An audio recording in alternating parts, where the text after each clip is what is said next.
Here's how to force restart your Samsung phone. Now, I have my Samsung Galaxy here, and let's say it's not working. The touch screen is not working, apps maybe are crashing or not opening. An easy option is just to force restart it. This is completely safe, and essentially it just shuts down your Samsung phone software and then reboots everything. To be able to do this, we're just going to use the physical buttons on your phone. So you'll be able to see on the right side of your Samsung phone, there'll be a volume up and a volume down, as well as under that, a power button. Keep in mind your volume up and volume down might be on the left here.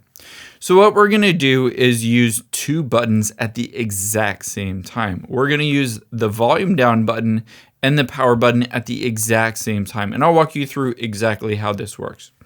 Now, if you press these volume down and power button not at the same time, you might find that it just does something like that, changes the volume, or maybe Bixby shows up.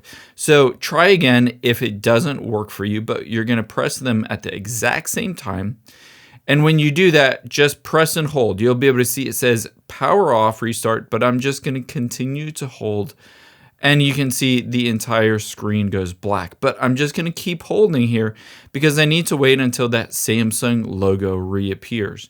When that Samsung logo does reappear, I can release my fingers and it will do a force restart on this phone. Again, this is completely safe. It doesn't destroy anything or delete any of your data. And again, the volume down and power button at the same time. If you're not able to do it or it's not working, just try again to do them at the same time. You can see just like that, it has restarted my phone. I hope this helps. If you enjoyed this video, check out the video over to my right. I think you'll really like that one too. And thanks for watching.